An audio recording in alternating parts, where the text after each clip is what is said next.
তো নবীর উম্মতের জন্য চিন্তা করতেছেন কি জিবরিল আমিন? আমরা সেই নবীর ক্ষমতা মানি না। নাউজুবিল্লাহ বলেন না। একজন খ্রিস্টানকে প্রশ্ন করা হলো, তোমার নবীর ব্যাপারে বলো।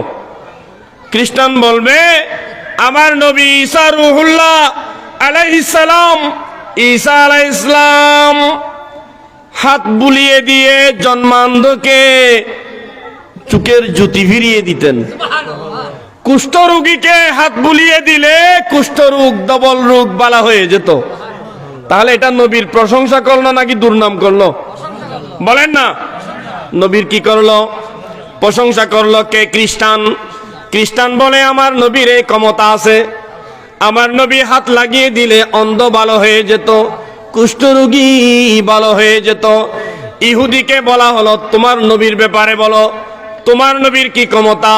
বলে আমার নবীর ক্ষমতা হলো, আমার নবী যখন হাত থেকে লাঠি মুবারক মাটিতে রাখতেন, সেটা সর্প হয়ে ওই ফেরাউনের রাজপ্রাসাদ সহ জাদুর যত সরঞ্জাম ছিল সবগুলাকে গিলে ফেলতো। এটা কি নবীর ক্ষমতা তারিফ করলো নাকি দুর্নাম করলো? খ্রিস্টান তারিফ করলো নবীর, ইহুদি তার নবীর তারিফ করলো। আমাদের নবীর উম্মত কিছু জন্মান্ধ উম্মত আছে, তারা কি বলে নবীর কোনো ক্ষমতা নাই। ইয়া তুই নবীর আশিক রাসূল হইস দিয়েন কি দাবিয়েন, ঠিক আছে না? কেমন আমার তো গায়ে কম্পন ধরেছে। আমার নবীর শানে এমন এমন বেয়াদবি করতেছে। বলে আল্লাহ ছাড়া কাউকে ডাকিও না।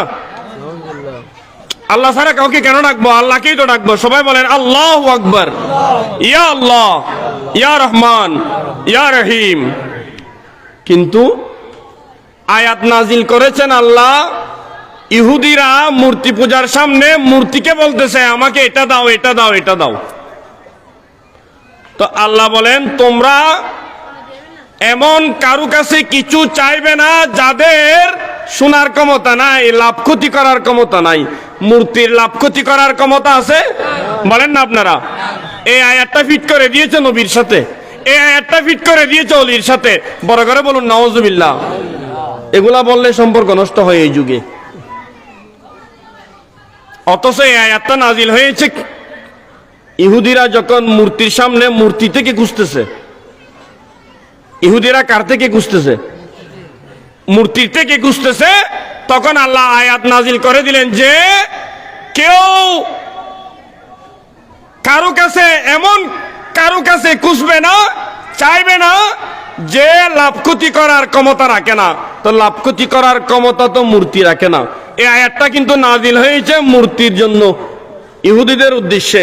এটা ফিট করে দিয়েছে নবীর কাছে, এটা ফিট করে দিয়েছে অলির কাছে। বড় করে বলুন না নাউজুবিল্লাহ। তুমি জাহেল, সেটার জন্য আমাকে দোষারোপ করে কি লাভ?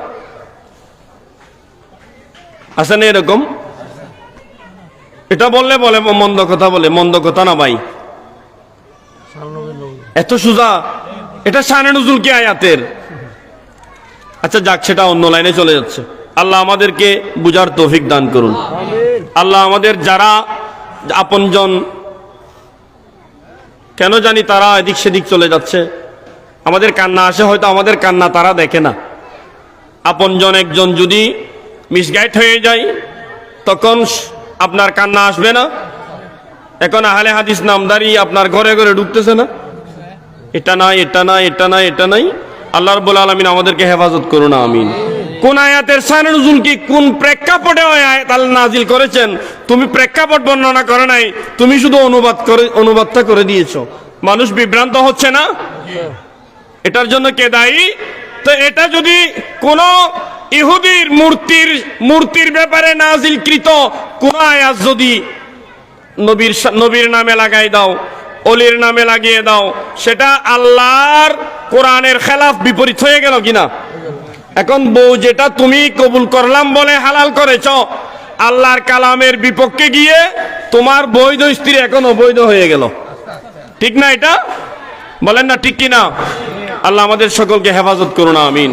সালাতুন ইয়া রাসূলুল্লাহ আলাইকুম জামাহজুরি বরামদ জানে আলম তারহাম ইয়া নবী আল্লাহ তারহাম সালাতুন ইয়া রাসূলুল্লাহ আলাইকুম